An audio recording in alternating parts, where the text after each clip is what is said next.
Admiral Kethvar stood on the bridge of his flagship looking at the strange metal objects floating in space. His forearms crossed over his chest as he studied the human warning boys. The things looked old and simple, like toys made by children. What do these say? He asked his translator. The smaller Zephyrian at the control panel clicked his claws nervously. They warn us to stay out of human space, Admiral. They say we need permission to enter. Kafir laughed, a sound like rocks grinding together. His kite and his shell gleamed under the bridge lights around him. His crew of warriors prepared their weapons. They had been traveling through space for months, looking for new worlds to claim for the hegemony. Permission. Keith's voice was full of scorn. From these soft pink creatures, look at their pathetic defenses. The fleet of 12 Zephyrian warships moved past the warning boys like they were nothing. Each ship was massive, built like a flying fortress with weapons that could destroy entire cities. The exotic matter engines hummed with power that could bend space itself. On the bridge, the sensor officer reported what he saw. Admiral, I detect several small human ships in this system. They appear to be very primitive. Keith moved to the main display. The human ships looked like metal boxes compared to the elegant curves of Zephyrian vessels. How many weapons do they have? Very few, sir. Maybe enough to fight pirates, but nothing that could threaten us. Perfect. Cathar's mandibles clicked with satisfaction. The humans have something we want. I have heard they grow good food on their colony worlds. We will take what we need, far from the alien fleet. Captain Sarah Chen sat in her command chair aboard the human patrol vessel Defiance Edge. Her ship looked small and weak next to the Zephyrian dreadnoughts, but appearances could be deceiving. Ma'am called her communications officer. We're getting readings on 12 alien vessels. They just passed through our boundary markers. Sarah nodded calmly. She was a woman in her 40s with gray streaks in her dark hair. Her crew of 30 worked quietly around her, but she could feel their tension. Did they respond to our warnings? No, Captain. They ignored everything. Sarah touched a panel on her chair. Instantly, a quantum signal shot across human space faster than light. Every human ship, station, and colony received the same message. Uninvited guests had arrived. Take us closer, Sarah ordered, but keep our distance. We need to see what we're dealing with. The Defiance Edge moved toward the alien fleet. To anyone watching, it looked like a small patrol boat approaching a group of battleships. The Zephyrians barely noticed it. On the alien flagship, Cathar watched the approaching human ship with amusement. They're coming to surrender, I think. Should we destroy them? Asked his weapons officer. Not yet. Let them come closer. I want to see the fear in their eyes. Sarah's ship came within communication range. The Zephyrian translator tried to establish contact, but Sarah had already learned everything she needed to know. Her sensors had mapped every alien ship, counted their weapons, and measured their energy signatures. Unknown vessels. Sarah broadcast on all frequencies. You have entered human space without permission. You must leave immediately or face the consequences. Cathar's laughter filled his bridge. Consequences from you. He opened a channel to the human ship. Little human, you are in no position to make threats. We go where we please and take what we want. I'm giving you one last chance, Sarah said calmly. Turn around and leave. No one has to get hurt. Or what? Kever sneered. You'll attack us with your toy ship. Sarah was quiet for a moment. When she spoke again, her voice was sad. I tried to warn you, remember? That the Defiance edged suddenly, accelerated away from the alien fleet. To the Zephyrians, it looked like the humans were running in fear. Cowards. Cathar roared, follow them, we'll show them what happens when lesser species challenge the hegemony. The alien fleet moved deeper into human space, chasing Sarah's ship toward a blue-green world called New Terra. The planet looked peaceful from orbit, with white clouds and green continents, perfect for conquest. But as they traveled, none of the aliens noticed the subtle changes happening around them. Space debris that had been drifting slowly began to move with purpose. Old satellites that seemed dead suddenly powered up with faint energy signatures. Asteroids shifted their orbits just slightly. On New Terra, Governor Elena Vasquez received Sarah's warning. She was a tough woman who had helped build this colony from nothing. Now she stood in the planet's command center, surrounded by screens showing the approaching alien fleet. How long until they arrive? She asked. 6 hours, replied her military advisor. 12 large warships heavily armed. Elena nodded. Begin evacuation procedures across the planet. Colonists received emergency alerts, but this wasn't a real evacuation. Every person on New Terra knew what to do when uninvited guests arrived. They had trained for this day. Children and elderly people moved to underground shelters that were actually fortified command centers. Adults reported to positions throughout the colony. Farmers picked up weapons they had kept hidden in their barns.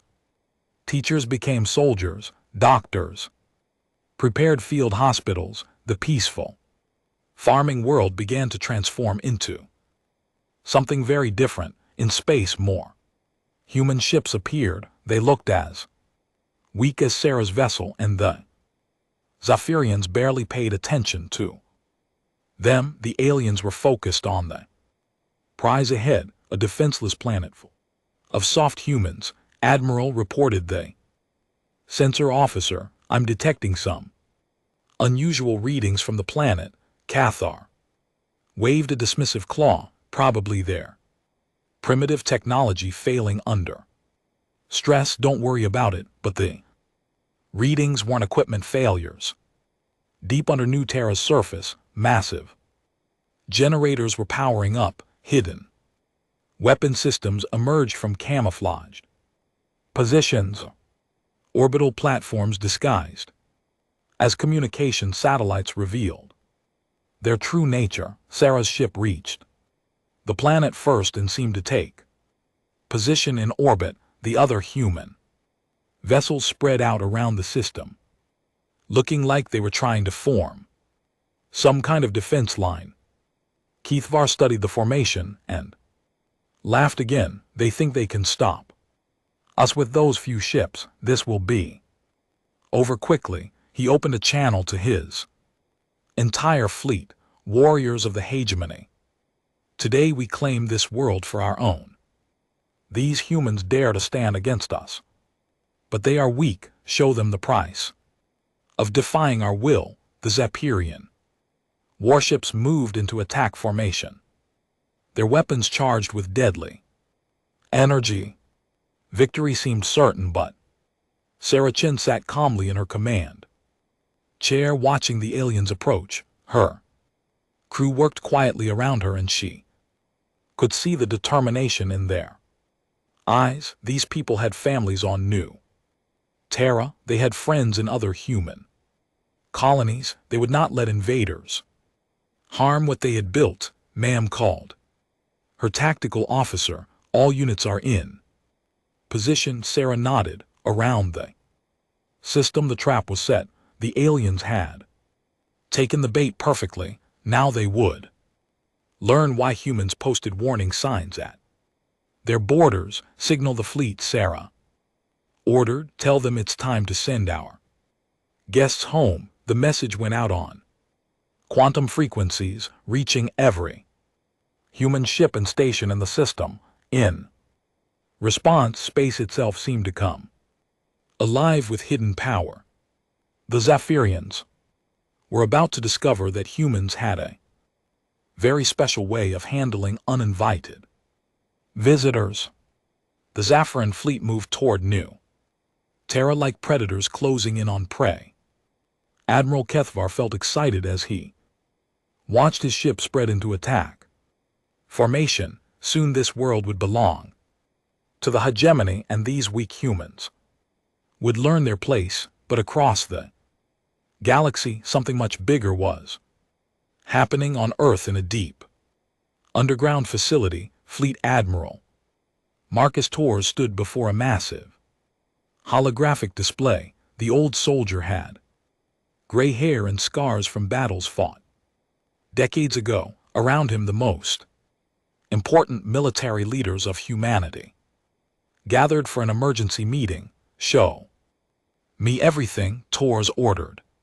The display filled with red warning signals from 3 different parts of human space. In the Kepler system, the Zephyrian fleet was approaching New Terra. In the Vega sector, crystalline ships belonging to the Vexi Consortium had crossed human borders. Far in the outer rim, energy beings called the Phantom Collective had appeared near human mining stations. 3 different species, reported Intelligence Director Park, all attacking at the same time. This isn't coincidence, Torres nodded grimly. They planned this together. They think we're weak and divided. He turned to face the other officers. Time to show them how wrong they are. He pressed a button on his command console. Across human space, a special signal went out to ships, stations, and planets that most people didn't even know existed. Activate Protocol 7, Torres announced. All uninvited guests get the same treatment in asteroid fields throughout human territory. What looked like floating rocks suddenly came to life. Hidden engines ignited, weapon systems powered up. Ships that had been sleeping for years woke up and began moving toward battle near gas giant planets. What appeared to be research stations revealed their true nature. Massive doors opened in their hulls, releasing squadrons of fighters that had been waiting in the shadows. In empty space between stars, pieces of cosmic debris that had drifted for decades suddenly changed course. These weren't random chunks of metal and ice.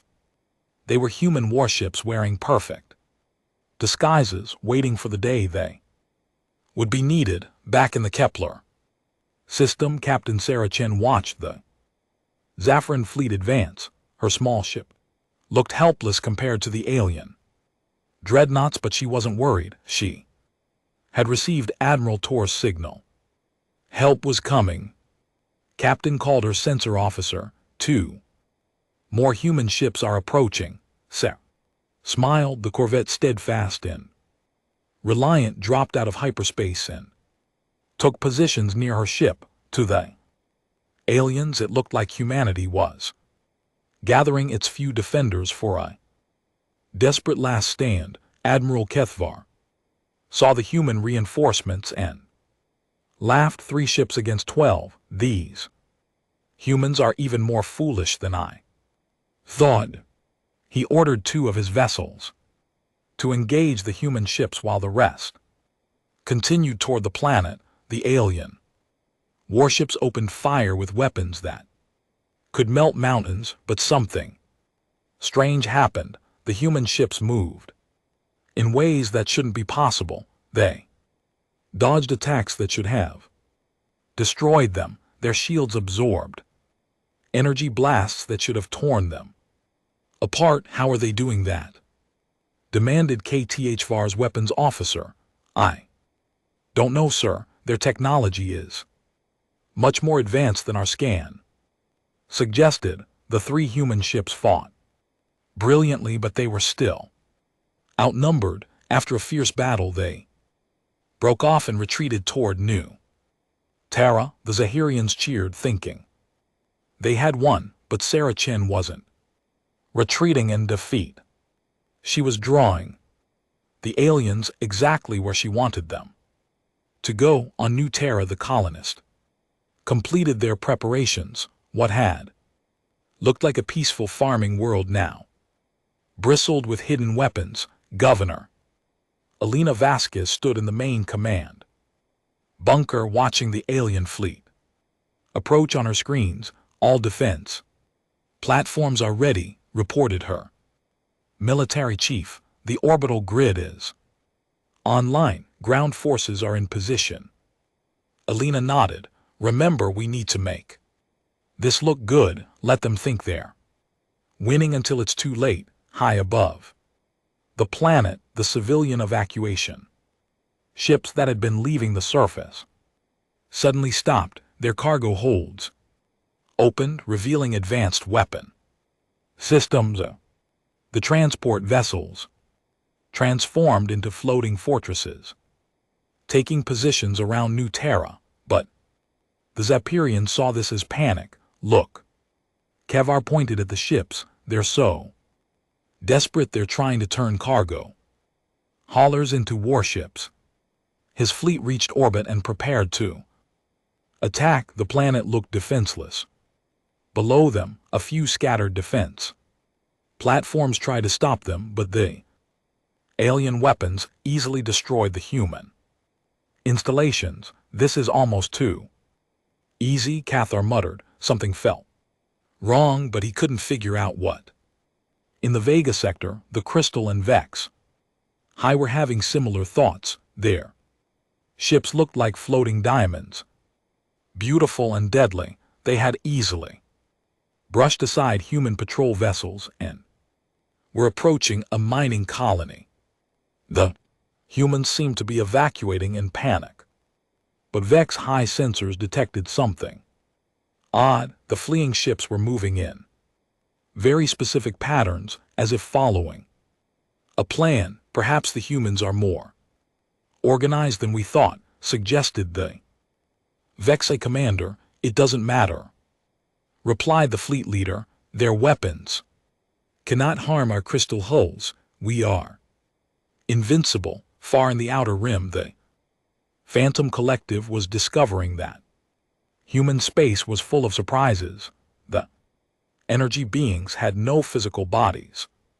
Existing as pure thought and power, they moved through space like ghosts, attacking human outposts without warning. But every time they struck, they found the bases empty. The humans had evacuated just before the attacks, as if they knew the phantoms were coming. How do they predict our movements? Wondered the collective's leader. The answer was simple but terrifying. Humanity had been watching and waiting.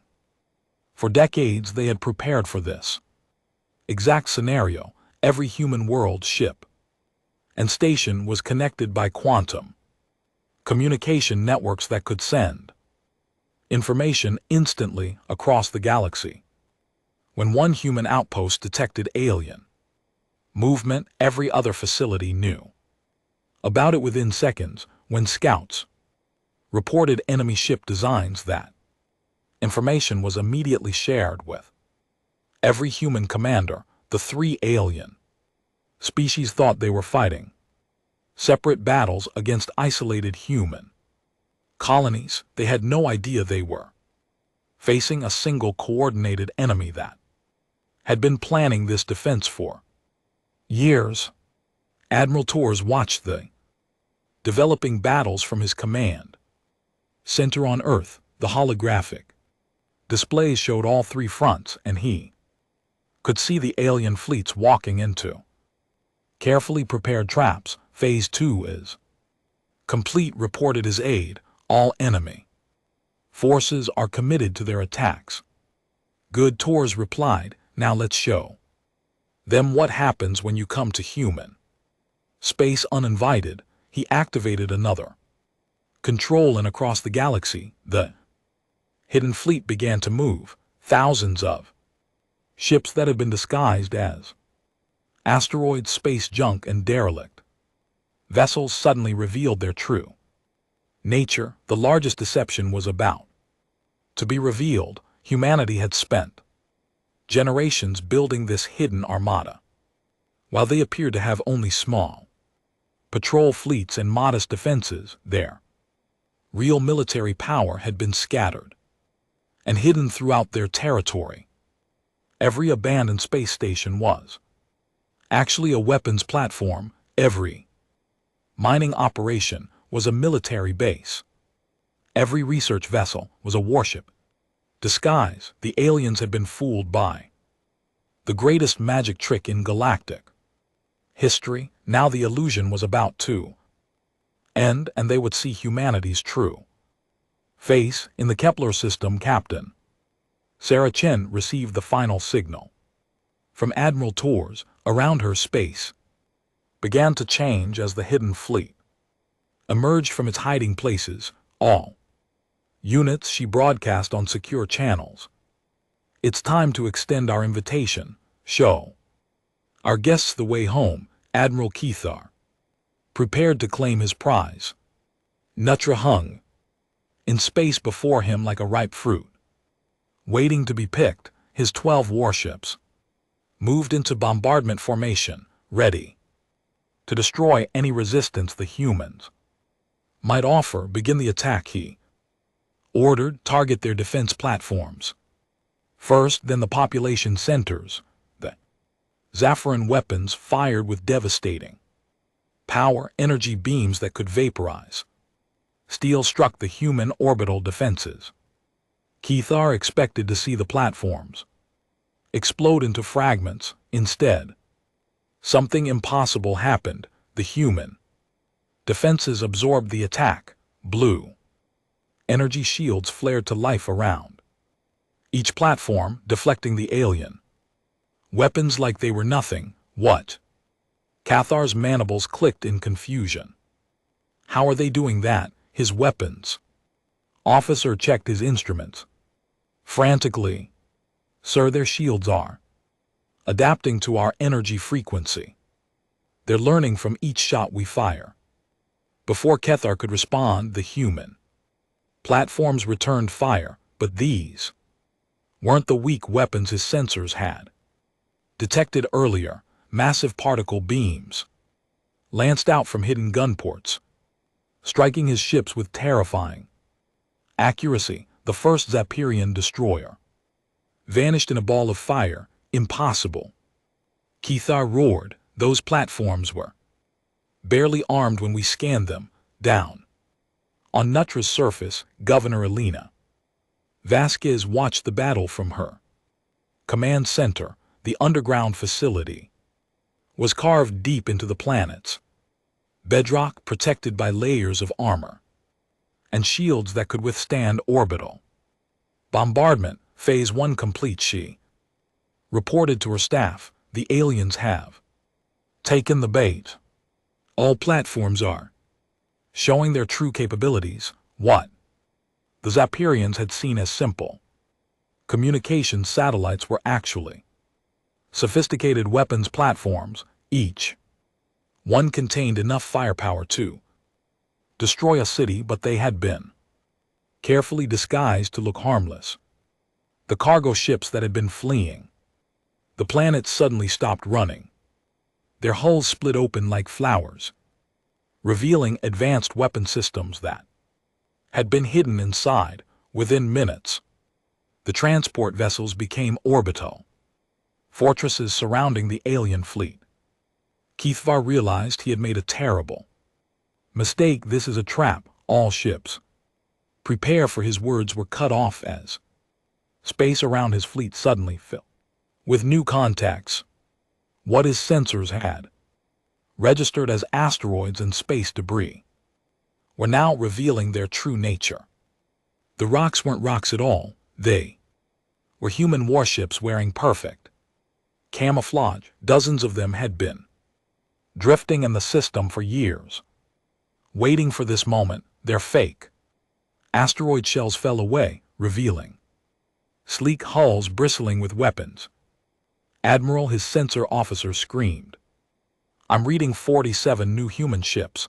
They were hiding in the asteroid field, but that wasn't the worst surprise. In the empty space between the planets, more ships were appearing. These vessels seemed to materialize from nothing, their quantum cloaking field shutting down to reveal the hidden fleet. Captain Sarah Chen's voice came over the communication channels, calm and professional. Zapirian vessels, you are completely surrounded. Surrender now and you will not be harmed. Keithvar looked at his tactical display in horror. The 3 small human ships he had been chasing were now supported by over 60 warships.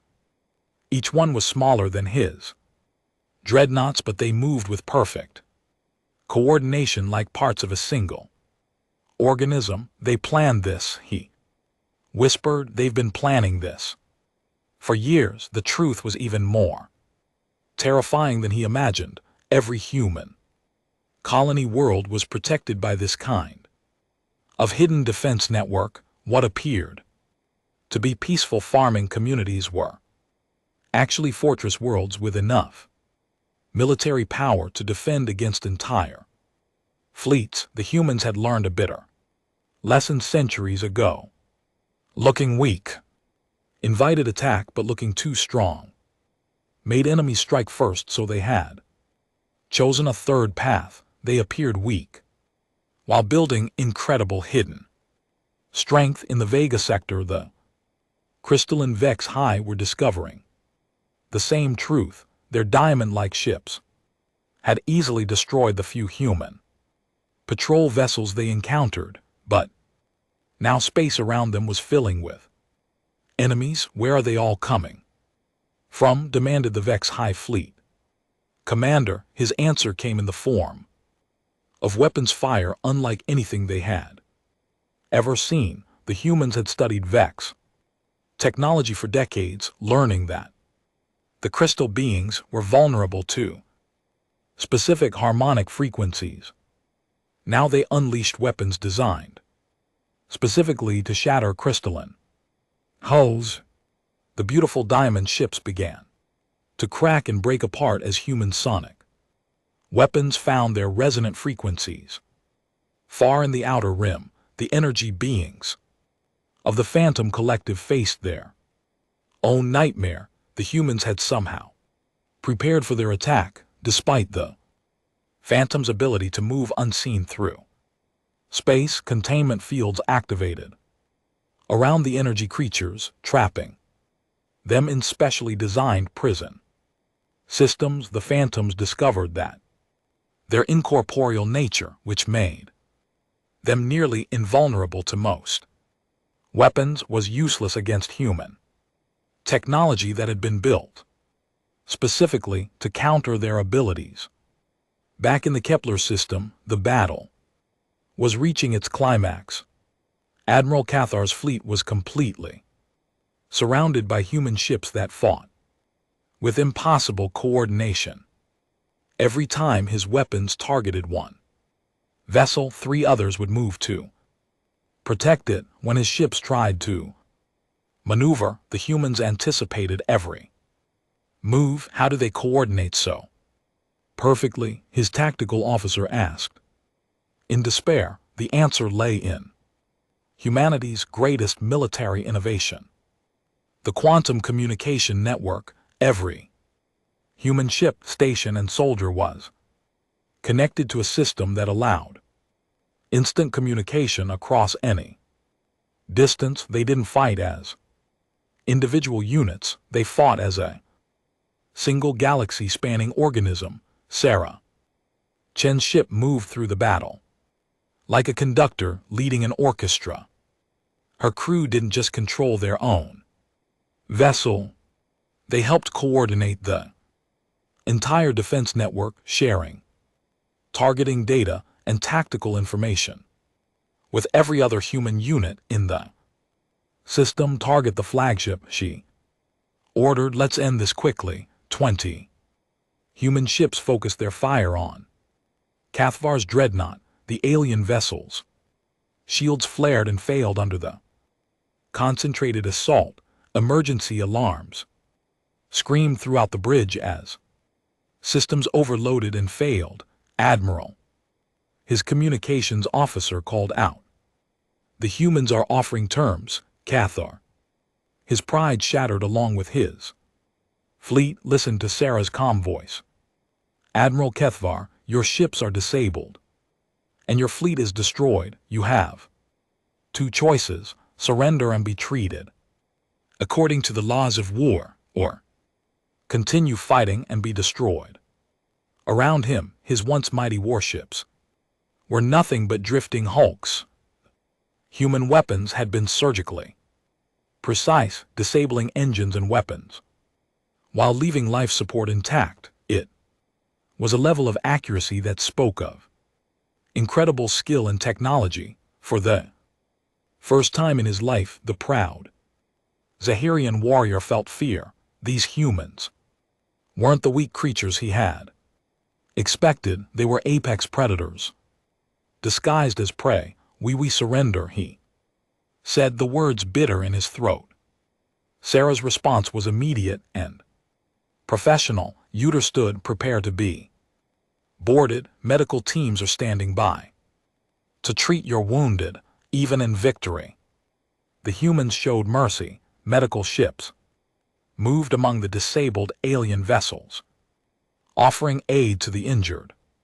Human Marines boarded the ships not as conquerors but as peacekeepers, ensuring the safety of the survivors. But Cathar knew this wasn't really mercy. It was something much more frightening. The humans were so confident in their superiority that they could afford to be generous. They had crushed his fleet so completely that the survivors posed no threat at all. On New Terra, Governor Vasquez received reports from across human space. All three alien invasion fleets had been defeated simultaneously. The coordinated attack had been turned into a coordinated defeat. Casualties, she asked. "Minimal on our side," came the reply. "The aliens never got close enough to cause serious damage. Most of their ships were disabled rather than destroyed." Elena nodded. This was exactly what they had planned for. Hidden Defense Network wasn't just about winning battles. It was about sending a message to the galaxy. Humanity was not weak, and they were not to be underestimated. The trap had worked perfectly. Now came the most important part of the operation, making sure every other species in the galaxy understood what had happened here. The galaxy watched in stunned silence as three of its most powerful military forces were crushed in a single day. What should have been easy victories for the alien invaders had turned into complete disasters.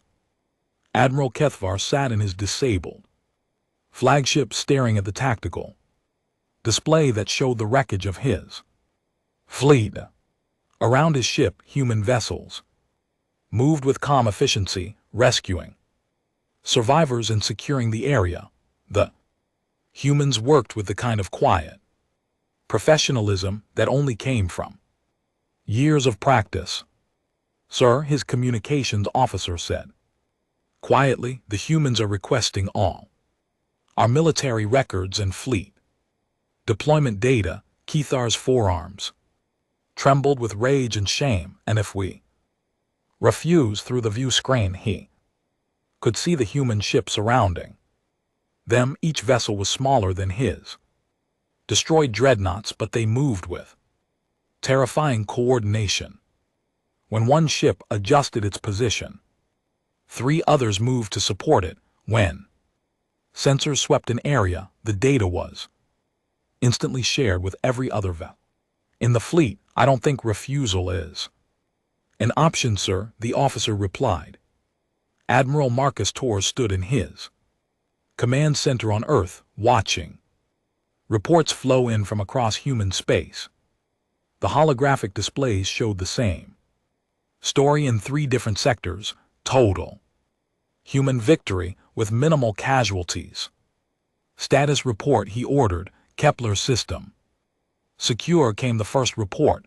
Zephyrian fleet destroyed or disabled, 12 ships. Minimal survivors. Vega sector clear.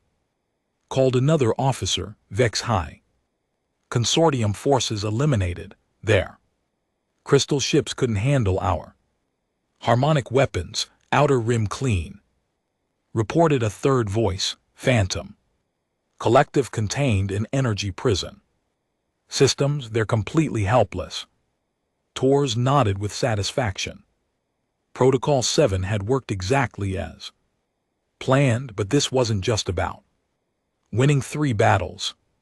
This was about changing how the galaxy saw humanity.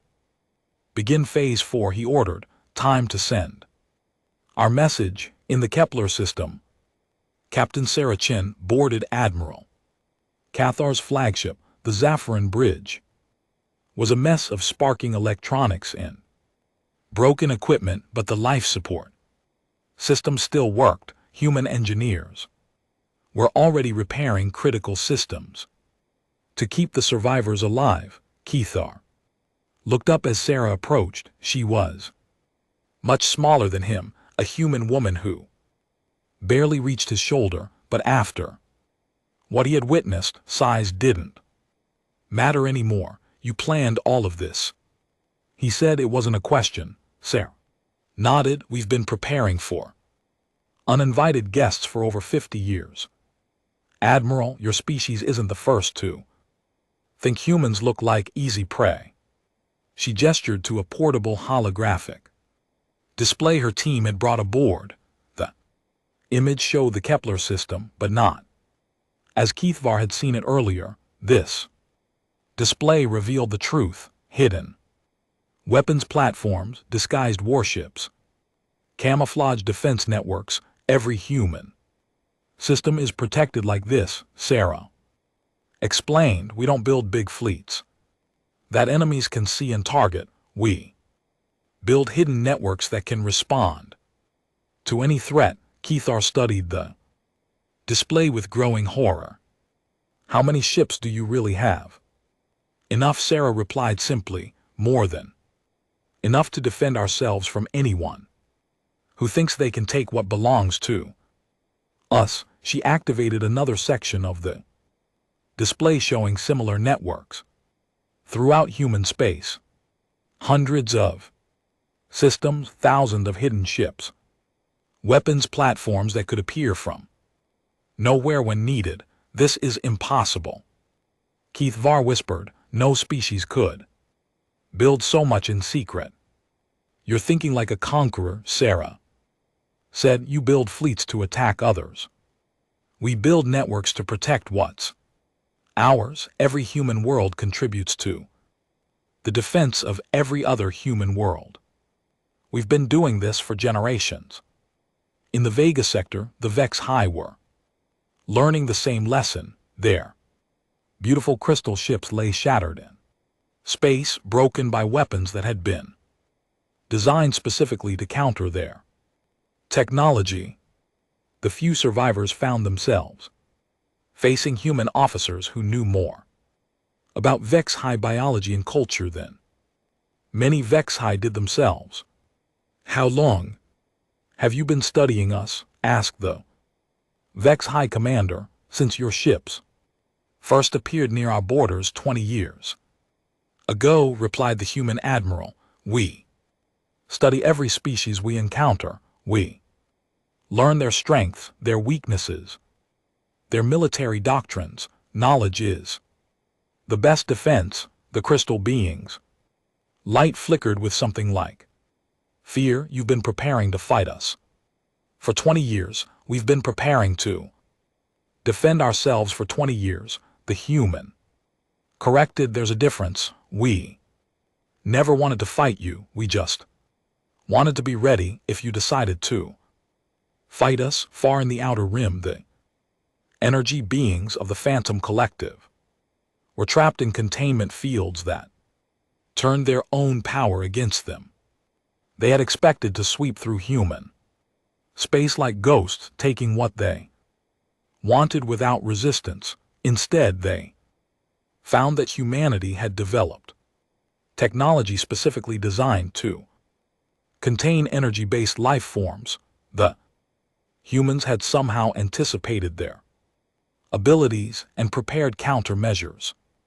Impossible, Pulsey the Collective leader. No physical species could understand our nature well enough to build these prisons. The human commander smiled grimly. We've been dealing with energy beings for decades. You're not as unique as you think. We've learned from every encounter, every contact, every piece of data we could gather. The truth was even more impressive than the aliens realized.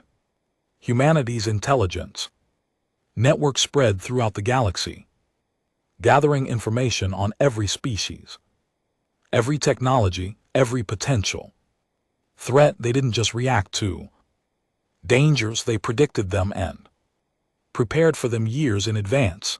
On Earth, Admiral Torres activated the final phase of Protocol 7 across human space. Specially prepared messages began transmitting to every known alien civilization. The messages included complete tactical recordings of all 3 battles, along with detailed analysis of how each invasion force had been defeated. But the most important part of the message was simple: you are welcome to visit human space as invited guests. Follow proper diplomatic protocols and you will find us generous hosts.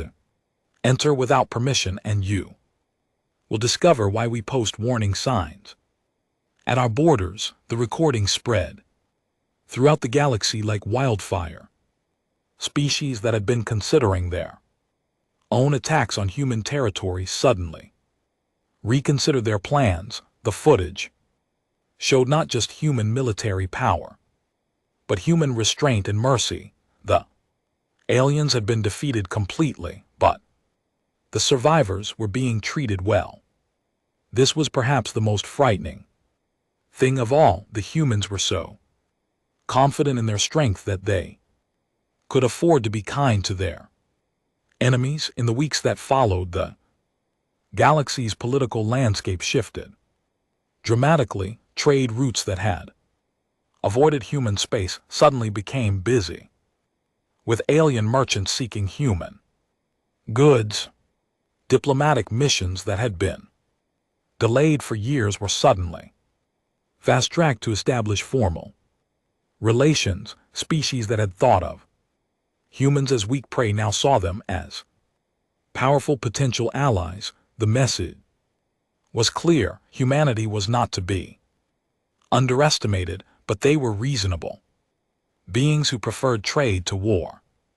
Admiral Kethvar and the other surviving commanders were given comfortable quarters aboard human ships while their governments decided what to do next. They were treated as prisoners of war, not as criminals. Despite having invaded human territory, but they were also required to study human culture and history as part of their confinement. What they learned changed their understanding of humanity forever. Humans didn't just fight to win. They fought to protect their way of life. They valued concepts like hospitality, consent, and sovereignty above conquest and domination. They had built their hidden military network not to attack others, but to ensure that no one could force them to abandon these values. Galaxy was learning that humanity had a very simple philosophy: treat them with respect and they would be the best Friends anyone could ask for, try to take what belonged to them without permission, and they would become the worst enemies anyone could imagine. Choice, as always, was up to their visitors. 3 months after the failed invasions, the galaxy had changed forever. Admiral Marcus Torres stood in his office on Earth, looking out at the busy spaceport beyond the windows. Ships from dozens of alien species waited in orderly lines for permission to enter human space. Each vessel followed proper diplomatic protocols. Each crew had submitted detailed requests for their visits. Each captain understood that humans took the concept of invited guests very seriously. Sir, his aide reported, the final prisoner exchange is ready to begin. Torres nodded. Send them home. In the Kepler system, Admiral Kivar stood on the observation deck of a specially designed transport vessel. The ship was comfortable but impossible to escape from. Every system was controlled by human technology that he couldn't override or understand. Around him, the other surviving Zahirian officers waited in silence.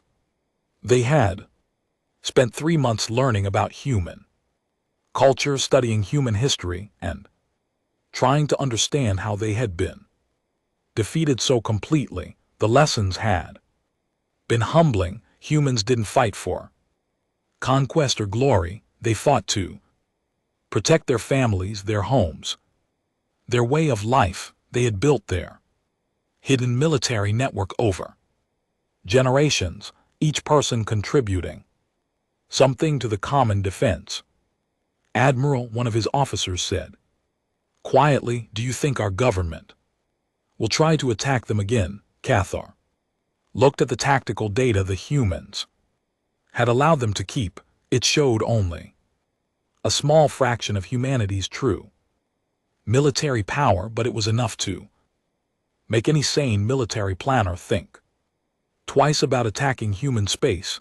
No, he said finally, not after they see what we've learned here. The transport ship engaged its hyperdrive, carrying the Zephyrian survivors back to their home territory. Similar ships were leaving from the Vega sector in the outer rim, returning the survivors of the other failed invasions to their governments, but each group carried the same cargo, complete tactical recordings of their defeats, detailed analysis of human military capabilities, and a simple message from Admiral Torres. The message was delivered personally to each alien government by their own returning survivors. The words were the same in every language. Invitation protocols exist for a reason. You are welcome to visit human space as friends following proper diplomatic channels. Uninvited guests receive a one-way ticket to whatever afterlife they believe in. The message was accompanied by footage that made even the most aggressive military leaders pause. The recording showed human ships emerging from perfect camouflage, human weapon systems that could adapt to any threat, and human coordination that seemed almost magical in its precision. But most importantly, the footage showed human mercy. Despite having the power to destroy their enemies completely, the humans had chosen to disable rather than kill. They had treated prisoners well, cared for the wounded, and sent survivors home with warnings rather than executing them. This restraint was more frightening than any weapon. It showed confidence so complete that humans could afford to be generous to their enemies. On Earth, Torres watched the diplomatic consequences unfold.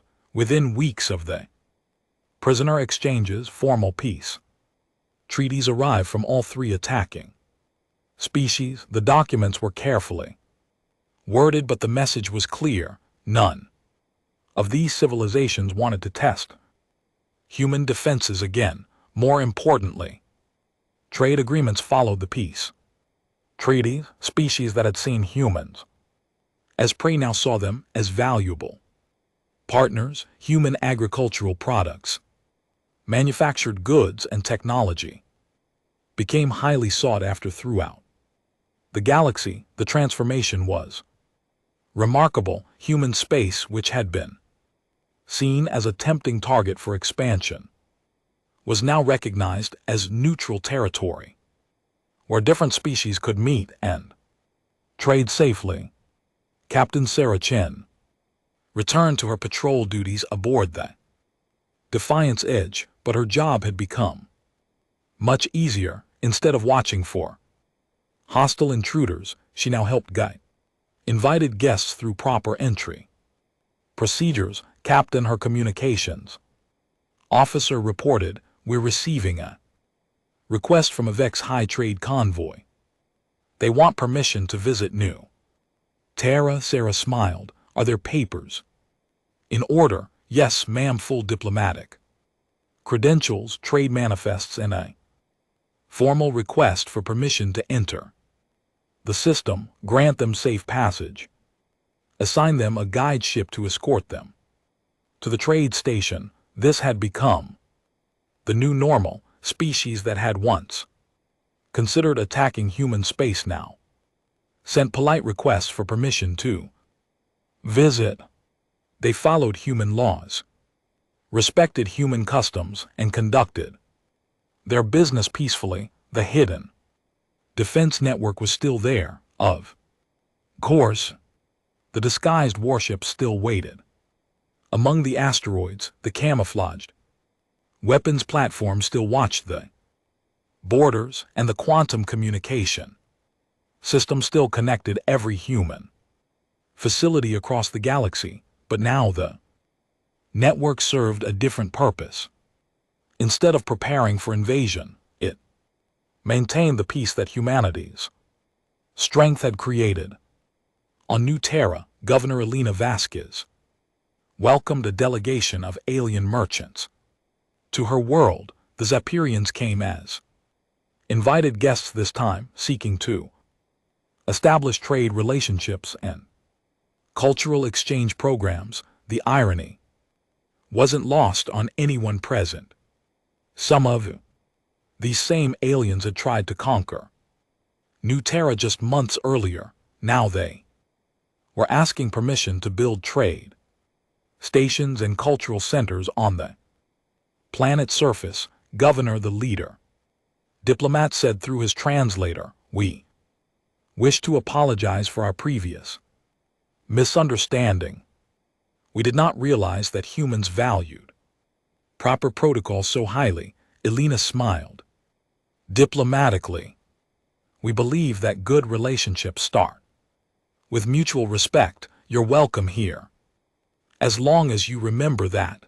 The diplomatic revolution spread throughout the galaxy. Species that had never cooperated before began working together. Under human mediation, the humans had become neutral arbitrators, too powerful for anyone to threaten, too fair for anyone to distrust.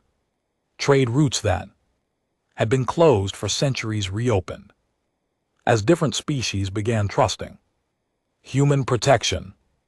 Scientific expeditions that had been impossible due to territorial disputes now proceeded under human oversight. Humanity had done more than defend their territory. They had become the galaxy's peacekeepers, not through conquest but through demonstrated strength combined with consistent fairness. Admiral Torres received daily reports of this new galactic order from his command center. On Earth, the transformation still amazed him. 3 military defeats had accomplished more for galactic peace than centuries of diplomatic negotiations. Sir, his aide reported, were receiving applications from 17 different species requesting permission to establish permanent embassies in human space. Approved, tours replied, but make sure they understand our rules. Invited guests are always welcome. Uninvited ones still get the same treatment as always. The hidden fleets remained hidden, the defense network stayed active, and the quantum communication system continued to connect every human facility. But now these systems protected not just humanity, but a growing community of species that had learned to respect human sovereignty. The galaxy had learned that humans made excellent hosts but terrible enemies. More importantly, they had learned that the choice between those two outcomes was entirely up to the visitors. Captain Sarah Chen stood on her bridge, watching as another convoy of alien ships approached the border of human space. Each vessel flew the proper diplomatic flags, each crew had submitted the correct paperwork, and each captain understood that they were entering human territory as invited guests. The warning boys still floated at the edge of human space, but now they were respected rather than ignored. The message was the same as always: welcome to human space. Please follow proper protocols for entry. The difference was that now everyone listened. The galaxy had learned that humans kept their promises. Invited guests were treated with warmth and generosity. Uninvited guests received exactly what the warning signs promised: a one-way ticket home, assuming they survived the journey.